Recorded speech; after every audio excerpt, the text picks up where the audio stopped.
Before we get started, this is just one example of something that trolls will sometimes send me. I will call this the going to burn troll. Dear Prepper Princess, I noticed you have an open Bible in the background of your videos.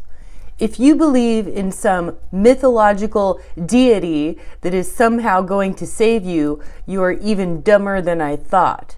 There is no God. There is no Jesus. There is nothing. I am a Harvard-educated, happily married woman, and I know best. I know better than Jesus because he does not exist.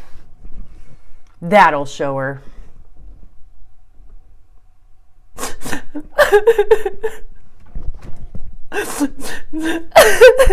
I'm so happy. I'm so happy. Hello everyone, I am Prepper Princess. I am the author of Living on Almost Nothing. If you are interested in purchasing my book, I will go ahead and leave a link down in the description box below. When I first moved into my house about 2 years ago, I did what everyone does when they first moved into a new house, and I turned on the water and I called the electric company, and I was trying to get everything together to get the electric turned on. Well, they could not get a serviceman to come to my house for about 5 days. So here I was sitting in a house without electricity. I am fortunate enough to have several solar powered generators. I did go ahead and set up my solar, and within 10 minutes, I had full power. I was able to put some DVDs into my DVD player, and I was able to watch TV. I was able to plug in my off-grid cooler, which sort of serves as a small refrigerator, and I had battery-powered touch lights. I put them up in the bathrooms and the bedrooms. I put some wood in the fireplace, and I was able to keep really nice and toasty warm while painting and putting my beds together and moving furniture, which is always fun. But because I did not have the gas turned on, I procrastinated and I actually didn't turn it on for a year and a half. So what I did is I set up a camp stove on top of the existing stove, and I was able to cook with propane for a full year and a half. Anytime I needed to use an oven, I would pull out my All-American Sun oven and I would bake. For that 5 days, I had no hot water, but I did. I would put a pot of water on the propane camp stove. I would heat it up. I would dump it into a 5-gallon bucket, and then I added cold water so I didn't take a literal boiling hot shower. I put my battery-powered shower head into the bucket, and I was able to take a nice hot shower without the need of being hooked up to the electrical grid yet. Fast forward about a year or so later, I then and now have my solar set up so that it powers my entire living room. This includes the TV, Roku box, DVD player, computer, lamp, modem, and an electric alarm clock. Yes, I keep my electric alarm clock in a separate room, not my bedroom, because if I leave it in my bedroom, I will just turn it off and go back to sleep, and I won't be able to get to work on time because I fall back asleep very easily. Anyway, I was doing my usual thing, watching TV. I was playing on the computer. I went to visit my neighbor who was working on his truck outside in his driveway. We were just sort of chit-chatting, and it came up that the electricity had been off all day and had just turned back on. And the beauty of this is that I didn't even notice. I literally did not know that the electricity had been off for several hours because I already had my solar set up to work everything I need during the day. The only thing that would be different in a full-blown power outage would be my refrigerator and air conditioning if it happened in the middle of summertime. Fortunately, I am also ready for these issues if they should arise. My life in terms of the grid would become a mild irritant instead of a full-blown crisis. As you all know, as I make this video, there are issues going on with Russia. Sanctions have been put in place on the country, limiting what they are able to do with their money in our country, in our system. It is very likely that they are going to retaliate with the export of their oil to us. This causes higher prices on products that contain oil, as well as the gas pumps, because they give us a quarter of our oil. If this were to escalate, cyber warfare could take place on the U.S. Russia is taking steps, and even right now, they might want to cripple our banking infrastructure and major industries, including our electrical grid. The grid in the U.S. is incredibly vulnerable to cyber attacks. Cyber attacks could result in catastrophic widespread, lengthy blackouts, and other loss of electrical services. Our grid is struggling to meet the current demand with the increase in the population and huge migrations that are taking place to less populated areas that are just simply not ready for the increase in the population.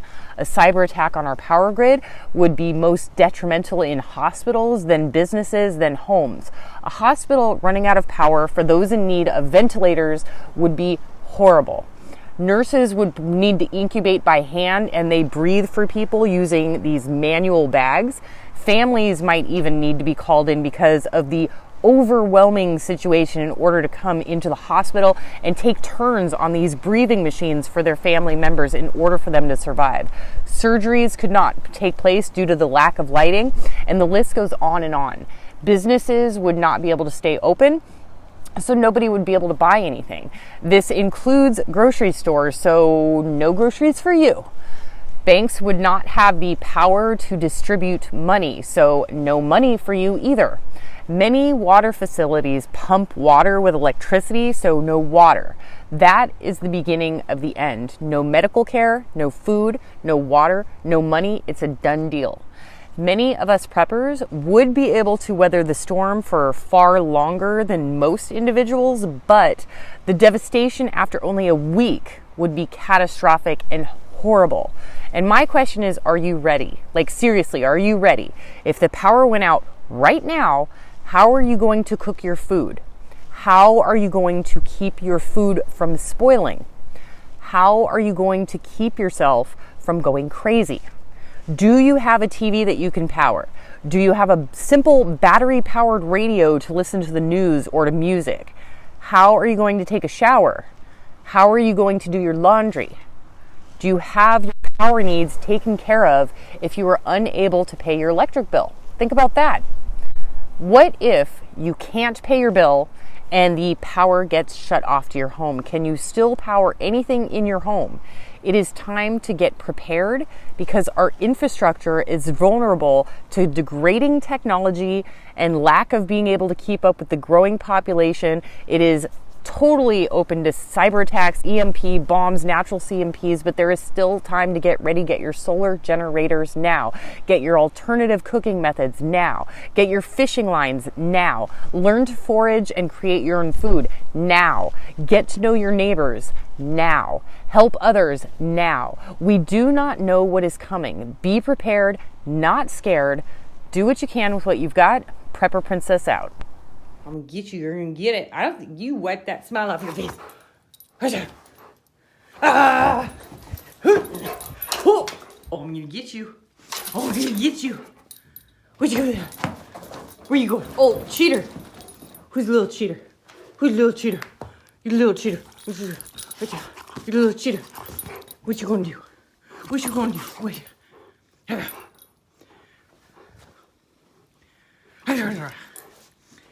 I see that butt. I see that butt. Look at that stub. Look at this little stub right there. Get your stub. I got this stub. I got this stub. Oh. What you gonna do? What you gonna do? What you gonna do? I'm gonna get you. I'm gonna get you. I'm gonna get you. Get that stub. Oh. What do frugal people do for fun? Okay. Let's see. H6.